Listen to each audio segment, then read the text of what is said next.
لله نحمده ونستعينه ونستغفره ونعوذ بالله من شرور أنفسنا وسيئات أعمالنا من يهده الله فلا مضل له ومن يضلل فلن تجد له وليا مرشدا يقول الله عز وجل يا أيها الذين آمنوا اتقوا الله وقولوا قولا سديدا يصلح لكم أعمالكم ويغفر لكم ذنوبكم ومن يطع الله ورسوله فقد فاز فوزا عظيما أما بعد إن أصدق الحديث كتاب الله وخير الهدى هدى النبي صلى الله عليه وسلم وشر الأمور محدثاتها وكل محدثة بدعة وكل بدعة ضلالة وكل ضلالة في النار. Sidang Idul Jumat yang khatib cintai karena Allah Tabaraka wa Ta'ala. Rabb kita Jalla fi'ula di dalam surat An-Nahl ayat yang ke-92 berfirman, وَلَا تَكُونُوا كَالَّتِي نَقَضَتْ غَزْلَهَا مِنْ بَعْدِ قُوَّةٍ أَنْكَاثًا ila akhir ayat. Allah katakan, janganlah kalian seperti seorang wanita yang dia menguraikan tenunannya, kain yang dia tenun setelah dipintang dengan kuat, kemudian dia urai kembali yang menjadi tercerai-berai setelah tadinya dipintang dan ditenun dengan kuat. Allah Subhanahu wa Ta'ala memberikan perumpamaan dalam ayat ini dengan seorang wanita yang dia menenun atau menjahit pakaian. Ketika dia sudah mau selesai dari menjahit atau menenun pakaian tersebut, kemudian dia lerai kembali, ya, dia uraikan kembali pakaian tersebut. Kemudian dia buat lagi dari awal. Ya. Ini dijadikan tamthil atau perumpamaan bagi sebagian hamba yang dia melakukan banyak amal saleh. Dia telah bersungguh-sungguh bahkan dalam melakukan amal saleh, bahkan dia capek dalam mengerjakan amal saleh. Akan tetapi, ya, amal-amal tersebut menjadi batal, amal-amal tersebut menjadi sia-sia disebabkan dia melakukan hal-hal yang nanti insya Allah akan khatib sebutkan beberapa di antaranya. Ketika ada orang yang melihat, orang cerdas atau orang berakal yang melihat seorang wanita atau seorang laki-laki misalnya yang lain, contohnya laki-laki membangun satu bangunan, begitu bangunan itu sudah nyaris mau jadi, dia dihancurkan lagi. Ya. Kemudian dia bangun lagi yang baru. Kalau orang yang berakal melihat perbuatan orang yang seperti itu, maka dia akan mengatakan orang ini qalilul aql. Orang ini dia kurang akal, kurang waras kalau bahasa kita. Begitu pula kondisinya dengan orang yang dia melakukan banyak amal saleh, dia telah bersungguh-sungguh, dia capek dalam mengerjakan amal saleh tersebut, kemudian amal saleh tersebut menjadi sia-sia dan batal disebabkan dia melakukan hal-hal yang menjadi penyebab batalnya amal tersebut. Kemudian sidang Idul Jumat yang khatib cintai karena Allah Tabaraka wa Ta'ala, kasihannya adalah ketika nanti hamba ini menghadap kepada Allah di hari akhirat, kemudian menginginkan pastinya pahala yang besar atas amalan yang pernah dia lakukan begitu banyak ketika di dunia dari amal saleh. Ternyata dia tidak mendapatkan apa-apa di sisi Allah. Dia tidak mendapatkan pahala di sisi Allah Azza wa Jalla. Amalannya sudah berubah menjadi haba'an manthura, menjadi debu yang berterbangan. Waliyadzubillah. Allah berfirman di dalam surat Al-Furqan ayat yang ke-23, wa qadimna ila ma 'amilu min 'amalin faj'alnahu haba'an manthura. Kata Allah, kami perlihatkan kepada mereka apa yang mereka telah perbuat dari amal, dulu amal-amal saleh ketika di dunia, kami perlihatkan kepada mereka amalan-amalan tersebut, kemudian kami jadikan amal tersebut seperti debu yang berterbangan. Kata Allah Subhanahu wa Ta'ala, sia-sia amalannya, batal amalnya semua. Allah juga berfirman di surat Al-Kahfi ayat yang ke-103, kita banyak hafal ayat ini, qul hal nunabbi'ukum bil akhsarina a'mala alladzina dhalla sa'yuhum fil hayatid dunya wa hum yahsabuna annahum yuhsinuna sun'a. Katakan kepada mereka Muhammad, maukah kalian saya kabari, tak kasih tahu kalian tentang orang-orang yang merugi?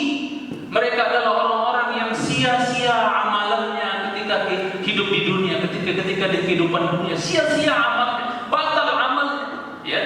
Dhalla sa'yuhum fil hayatid dunya wa hum yahsabuna yahsabuna annahum yuhsinuna sun'a. Bersamaan dengan itu, mereka merasa diri mereka telah berbuat kebaikan. Akan tetapi ternyata amalan mereka tersebut, kata Allah, dhalla sa'yuhum, sia-sia amalan tersebut. Maka sidang itu cuma yang cintai karena Allah Azza wa Jalla. Wajib bagi kita, mesti bagi kita semua selaku mukmin, seorang hamba, untuk kita mengetahui apa-apa saja yang kiranya bisa membatalkan daripada amalan kita, agar kita bisa terhindar dari hal-hal tersebut. Sebelum kita menyebutkan beberapa di antaranya, perlu kita ketahui bahwasanya penghancur atau pembatal-pembatal amal itu, kata para ulama, tauqifiyah. Dia harus sesuai dengan dalil. Nggak boleh kita membatalkan amalan seseorang, mengatakan batal amal seseorang, melainkan apabila didasari dengan dalil, baik dari Al-Quran maupun Sunnah Nabi Sallallahu Alaihi Wasallam. Kemudian yang kedua, ketika seorang hamba merasa khawatir, merasa takut akan batalnya, sia-sianya amalannya, dia takut kalau amalannya nggak diterima, dia takut kalau amal-amalnya sia-sia, dia takut kalau amalnya itu batal, tidak bernilai di sisi Allah Azza wa Jalla. Maka ketika perasaan itu ada dalam hati seorang hamba, kata para ulama, itu menunjukkan salahu qalbihi, itu menunjukkan hatinya masih bagus, masih baik. Ketika dia merasa khawatir kalau amalan-amalannya tersebut tidak diterima oleh Allah Tabaraka wa Ta'ala, sia-sia dan batal di sisi Allah Tabaraka wa Ta'ala. Allah berfirman di surat Al-Mu'minun ayat yang ke-60, ayat yang ke-60, walladzina yu'tuna ma ataw wa qulubuhum wajilatun ila annahum ila rabbihim raji'un. Allah berfirman, dan orang-orang yang memberikan apa yang mereka telah berikan, dalam artian orang-orang yang berinfak, orang-orang yang menderma, orang-orang yang bersedekah. Bagaimana kondisi hati mereka ketika mereka setelah mereka bersedekah, berinfak, wa qulubuhum wajilah, hati-hati mereka itu khawatir, takut, khawatir dan takut. Dalam hadis Tirmidzi dari Ibunda Aisyah radhiyallahu taala anha, ibunda kita pernah bertanya, siapa sih yang dimaksud takut dalam ayat ini? Kata beliau, ibunda kita, ya Rasulullah, ahumul ladzina yashrabuna al-khamr wa yaznun wa yasriqun. Apakah yang dikatakan orang-orang yang takut di sini adalah orang yang minum khamr, yang mereka berzina, yang mereka adalah orang-orang yang suka mencuri? Apakah mereka yang dikatakan khawatir dan takut di sini, ya Rasulullah? Maka Rasulullah sallallahu alaihi wasallam mengatakan, la yabna as-siddiq walakinnahum alladhina yasumun wa yusallun wa yatasaddaqun wa yakhafuna an la yuqbala minhum ay yataqabbala minhum. Tidak, wahai putrinya As-Siddiq, yaitu Abu Bakar radhiyallahu taala anhu, yaitu ibunda kita Aisyah radhiyallahu taala anha. Yang dimaksud orang-orang yang takut di dalam ayat ini adalah orang-orang yang senantiasa bersedekah, orang-orang yang senantiasa berpuasa, orang-orang yang senantiasa salat, akan tetapi mereka takut kalau seandainya amalan-amalan mereka tersebut tidak diterima oleh Allah Azza wa Jalla, alias sia-sia, batal di sisi Allah Azza wa Jalla. Kita sebutkan beberapa, sebisanya kita sebutkan, sangat banyak, akan tetapi kita sebutkan beberapa yang bisa kita sebutkan dari sekian pembatal-pembatal amal yang disebutkan dalam Al-Quran maupun sunnah-sunnah Nabi Sallallahu Alaihi Wasallam. Pembatal yang paling tinggi, paling besar, yang mengambil urutan pertama dari amalan-amalan soleh yang kita pernah kerjakan sidang Idul Jumat yang kita cintai, yang pertama adalah asyirkul akbar. Pembatal amalan yang pertama dan mengambil urutan nomor 1 adalah asyirkul akbar. Ini pembatal yang paling besar, paling bahaya, yang Nabi kita, yang Allah Azza wa Jalla pernah katakan kepada Nabi kita Sallallahu Alaihi Wasallam di dalam Al-Quran, di surat Az-Zumar ayat yang ke-65, walaqad uhiya ilaika wa ila alladhina min qablika la in asyrakta la yahbatanna 'amaluka wa la takunanna minal khasirin. Dan sungguh, kata Allah, telah diwahyukan kepada dirimu wahai Muhammad, dan juga kepada orang-orang sebelum engkau, dari nabi-nabi sebelum engkau. Allah wahyukan kepada nabi kita dan nabi-nabi sebelumnya, la in asyrakta, kalau engkau berani syirik wahai Muhammad, syirkul akbar, syirik besar, menyembah selain Allah, menyembelih untuk selain Allah, bernazar untuk selain Allah, berdoa kepada selain Allah dan yang lainnya, maka apa? La in asyrakta la yahbatanna 'amaluka. Jelas ayat ini mengatakan sungguh benar-benar akan batal amalan wahai Muhammad. Lihat, amalan Nabi Muhammad SAW akan hancur, batal, tertolak, tidak diterima sia-sia apabila beliau berani menyekutukan Allah Azza wa Jalla. Bagaimana kalau yang berani berbuat syirik itu adalah selain Nabi kita sallallahu alaihi wasallam? Luluh lantah amalnya, sia-sia amalannya. Waliyadzubillah. Wa la takunanna minal khasirin. Dan benar-benar engkau Muhammad akan termasuk orang yang merugi apabila engkau berani menyekutukan Allah Tabaraka wa Ta'ala. Di surah Al-Maidah ayat yang kelima, di akhir ayat juga Allah mengatakan, "Wa may yakfur bil iman faqad habita 'amaluhu wa huwa fil akhirati minal khasirin." Dan barang siapa yang kufur terhadap keimanan, Al-Imam Al-Kalbi sebagaimana dinukilkan oleh Imam Al-Baghawi dalam tafsirnya, yang dimaksud dengan barang siapa yang kufur terhadap keimanan, maksudnya adalah orang yang kufur terhadap tauhid, kufur terhadap kalimat la ilaha illallah, berarti dia syirik maksudnya. Maka apa kata Allah? Habita amaluhu, faqad habita amaluhu, maka sungguh telah batal, sungguh telah sia-sia amalan dia, dan dia di akhirat termasuk orang-orang yang merugi. Itu yang pertama. Hati-hati dari dosa syirik besar. Karena apa? Karena semua amalan itu akan hancur. Mau sholat, mau puasa, mau zakat, mau haji, mau sedekah, mau apapun bentuk amalan, semuanya akan hancur dan hapus semuanya apabila seorang hamba terjerumus dalam kesyirikan yang besar, yaitu asyirkul akbar. Kemudian yang kedua, pembatal amal yang kedua sedang Idul Jumat yang tercintai karena Allah Azza wa Jalla adalah riya, yaitu dosa riya, ya, yang disebut oleh Nabi kita sallallahu alaihi wasallam dengan syirkul asghar, syirik kecil, ya. Kapan saja sebuah amal apa saja, ketika dia dibarengi dengan riya, dia ingin dilihat, ya, dia enggak ikhlas mengharap wajah Allah Azza wa Jalla, lisannya doang yang mengatakan inna salati wa nusuki wa mahyaya wa mamati lillahi rabbil alamin, tapi ternyata dalam hatinya dia ingin dilihat, ya, ingin dibilang orang yang soleh, masya Allah, ingin dipuji, ingin disanjung, riya, bahkan mungkin ada yang sum'ah, ingin didengar kalau dia melakukan kebaikan dan seterusnya. Maka sidang Idul Jumat yang tercintai karena Allah Tabaraka wa Ta'ala, kapan saja sebuah amal apa saja dibarengi dengan riya, maka amal tersebut terhapus, batal. Dan riya sekali lagi adalah syirkul asghar, dan syirik kecil dosanya masih lebih besar dibandingkan rentetan dosa-dosa besar yang ada. Ya, yang namanya riya yang disebut oleh Nabi syirik kecil itu dosanya masih lebih besar dibandingkan dosa zina, dibandingkan orang mencuri, dibandingkan orang membunuh, dibandingkan makan harta riba dan yang lainnya, durhaka kepada orang tua dan yang lain. Namanya juga syirik, walaupun kecil tapi tetap saja dia adalah syirik. Maka hati-hati. Allah berfirman dalam hadis qudsi diriwayatkan Imam Muslim dari Abu Hurairah radhiyallahu taala anhu, Rasul kita meriwayatkan dari Tuhannya, dari Allah maksudnya, ini yang dikenal dalam hadis qudsi, ana aghna syuraka an syirk man 'amila 'amalan asyraka fihi ma'i ghairi taraktuhu wa syirkahu. Aku adalah zat yang paling tidak butuh terhadap sekutu. Dalam artian Allah maunya kita sholat hanya untuk Dia, jangan ada makhluk dalam hati kita, jangan ada niat yang lain dalam hati kita. Wa ma umiru illa liya'budullah mukhlishina lahu-d-din. Kita puasa, kita sholat, kita zakat, kita haji, kita bersedekah, berinfak dan seterusnya.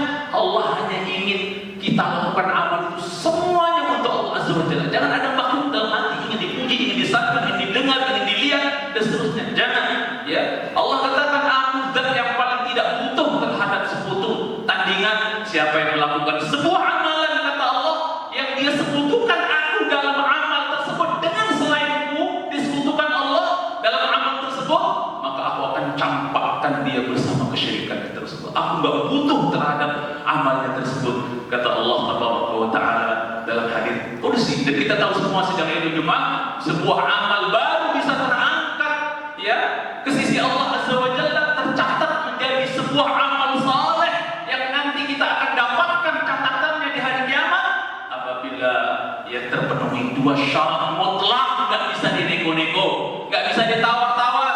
Dua syarat mutlak, amal khatib dan amal kita semua bisa diterima oleh Allah Azza wa Jalla, termasuk ibadah sholat Jumat yang sebentar lagi akan kita kerjakan.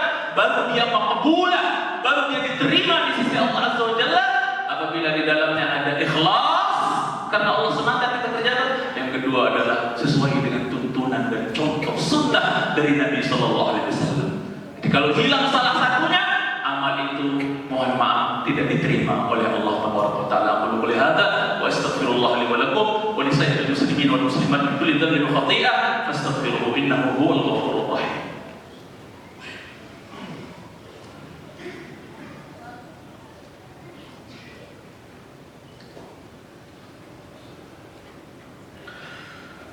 Alhamdulillah wassalatu wassalamu ala Rasulillah wa ala alihi wa sahbihi wa man walah.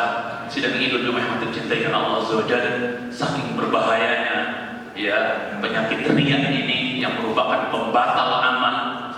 Nabi kita sallallahu alaihi wasallam ya sangat mengkhawatirkan kalau seandainya umatnya digerogoti oleh penyakit riya ini. Nabi bersabda di hadis Imam Ahmad yang diriwayatkan Imam Ahmad, Al-Baihaqi dan yang lainnya, inna akhwafa ma akhafu alaikum asyirk al-asghar. Sesungguhnya yang paling aku takutkan atas kalian, menimpa kalian, itu adalah syirik kecil, kata Nabi sallallahu alaihi wasallam. Qalu wa masyirkul asghar ya Rasulullah? Apa sih syirik kecil itu ya Rasulullah? Qala riya. Nabi sallallahu alaihi wasallam mengatakan syirik kecil itu adalah riya, ingin dilihat amalannya oleh manusia. Ya, kalau dia lagi dilihat orang, bagusin amalnya. Ya, tapi kalau nggak ada yang lihat, ya seadanya. Ya, waliyadzubillah, riya. Ya. Kemudian, yaqulullahu azza wa jalla lahum yaumil qiyamah. Rasul lanjutkan sallallahu alaihi wasallam, Allah akan bilang nanti, katakan nanti buat orang-orang yang dalam amalnya itu dibarengi dengan penyakit riya, ingin dilihat, senang dilihat oleh orang. Ya. Allah akan katakan buat orang tersebut nanti di hari kiamat, ya, di hari idza duziyan nas bi a'malihim, di hari manusia pada dikasih semua, dibalas nih pahala amal nih, pahala amal yang ikhlas itu nih, amal nih, pahala amal dikasih oleh Allah SWT. Sedangkan orang yang riya dalam amalnya tersebut, ketika dia datang menginginkan pahala dari sisi Allah Azza wa Jalla, maka Allah mengatakan, mengusir mereka dan mengatakan, idhabu, pergi, enyah kalian, pergi, kata Allah Azza wa Jalla, ila alladzina kuntum turauna fid dunya hal tajiduna indahum jazaa. Sana pergi kalian kepada orang-orang yang dulu kalian senang dilihat beramal oleh mereka. Coba cari pahala sama mereka. Coba cari pahala sama mereka sana. Yang cari pahala sama saya. Ya, dulu kan kalian beramal karena ingin dilihat orang-orang. Ya udah cari pahala sama orang-orang sana, ada enggak? Allahu Akbar. Betapa meruginya hamba yang seperti ini sidang Idul Jumat yang tercintai semata. Dan bahkan penyakit riya ini itu lebih ditakutkan Nabi sallallahu alaihi wasallam dibandingkan fitnah dajjal. Dibandingkan fitnah dajjal, kita tahu semua nabi termasuk nabi kita mewanti-wanti umatnya akan fitnah dajjal. Ya. Dan apa yang harus dilakukan ketika dajjal datang? Tapi nabi kita masih lebih menakutkan atau mengkhawatirkan riya atas umatnya dibandingkan fitnah dajjal. Kenapa sidang Idul Jumat yang tercintai senota? Karena fitnah riya tersebut dia dekat dari kita. Apapun dia bisa menggerogoti kita, dia dekat sekali dengan kita. Ya, dan dia tidak nampak masalahnya. Ya, makanya dia bahaya sekali. Dia tidak tampak. Kalau dajjal kan kelihatan dia nanti. Orang bisa lari. Nanti kita suruh kita lari. Ya, ketika muncul dajjal kita disuruh lari oleh Nabi SAW supaya kita nggak kena fitnahnya. Ya, supaya kita nggak jadi penyembah dajjal nanti. Waliyadzubillah. Dan kita disuruh untuk baca 10 ayat awal dari surah Al-Kahfi sebagai benteng dan seterusnya. Kelihatan masalahnya. Kalau riya nggak kelihatan. Ya. Dan kalau riya ini dari Nabi kita diutus sampai kiamat, nanti kita telah wanti-wanti kita dari riya ini. Bahaya. Kalau dajjal kan munculnya cuma di akhir zaman. Kalau riya ini sepanjang zaman bisa menggerogoti seorang hamba, maka dia lebih bahaya. Sidang Idul Jumat yang tercintai karena Allah Tabaraka wa Ta'ala. Banyak sekali pembatal-pembatal yang ingin kita sampaikan, cuma kita cukupkan dengan 3 saja. Kita sebutkan satu lagi insyaallah ta'ala, yaitu diantaranya disebutkan oleh para ulama, yaitu ya karahiyatu syai'in mimma jaa bihi Muhammad sallallahu alaihi wasallam. Hati-hati kita ini, hati-hati.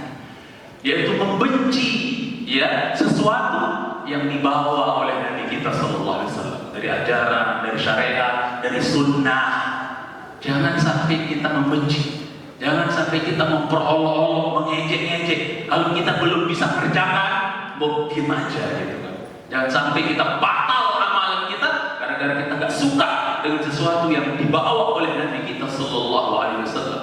Ya, Nabi kita misalnya contoh kecil saja. Nabi kita punya sunnah, kalau kita habis makan, di sini bekas-bekas makanan masih nempel, yang Nabi bilang, fa innaka la tadri ayna taqul barakah al-barakah. Kau nggak tahu di rumah yang mana terdapat barakah.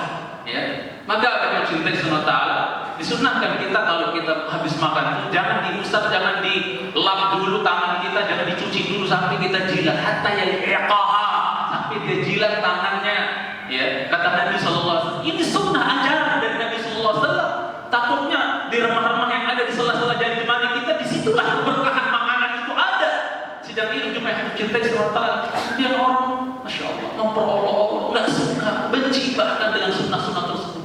Jorok, kayak orang kelaparan saja, kayak orang pengen nambah saja, dan macam-macam lah hina-hina. Ya, jangan sampai kita membenci, ya, memperolok-olok apalagi sesuatu yang datang dari Nabi kita Sallallahu Alaihi Wasallam, dari sunnah-sunnah.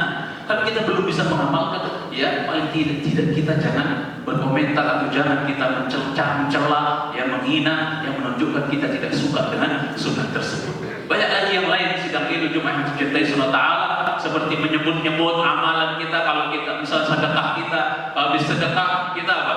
Kita sebut-sebut, ya amalan kita, sedekah kita, infak kita sebut-sebut di hadapan manusia dan seterusnya. Ini juga termasuk pembatal-pembatal amal. Ada dalil-dalilnya semua, namun tidak ada waktu untuk kita sampaikan. Mengganggu tetangga, ya menyakiti tetangga, itu ada dalil-dalilnya semua. Itu termasuk amalan-amalan yang bisa membatalkan, maksudnya perbuatan yang bisa membatalkan amal. Kemudian ujub dan yang lainnya, ya mudah-mudahan ya pembatal-pembatal amal tersebut itu kita bisa hindari agar kita betul-betul ketika melakukan amal saleh nanti di hari akhirat tatkala kita menghadap kepada Allah Azza wa Jalla, ya, dan menunggu hasil jerih payah amal kita ketika di dunia, itu Allah berikan sempurna, tidak ada yang hilang, karena sebab-sebab batalnya amal itu kita hindarkan semua. Allahumma shalli ala Muhammad wa ala ali Muhammad كما صليت على إبراهيم وعلى آل إبراهيم إنك حميد مجيد وبارك على محمد وعلى آل محمد كما باركت على إبراهيم وعلى آل إبراهيم إنك حميد مجيد اللهم اغفر للمسلمين والمسلمات والمؤمنين والمؤمنات الأحياء منهم والأموات اللهم يا مقلب القلوب ثبت قلوبنا على دينك اللهم يا مصرف القلوب صرف قلوبنا على طاعتك اللهم إنا نسألك الهدى والتقى والعفاف والغنى اللهم أرنا الحق حقا وارزقنا اتباعه وأرنا الباطل باطلا وارزقنا اجتنابه اللهم إنا نعوذ بك من علم لا ينفع ومن قلب لا يخشع ومن نفس لا تشبع ومن دعاء لا يسمع ربنا ظلمنا أنفسنا وإن لم تغفر لنا وترحمنا لنكونن من الخاسرين ربنا هب لنا من أزواجنا وذرياتنا قرة أعين واجعلنا للمتقين إماما ربنا آتنا في الدنيا حسنة وفي الآخرة حسنة وقنا عذاب النار وصلى الله على محمد وعلى آله وصحبه وسلم وآخر دعوانا أن الحمد لله رب العالمين.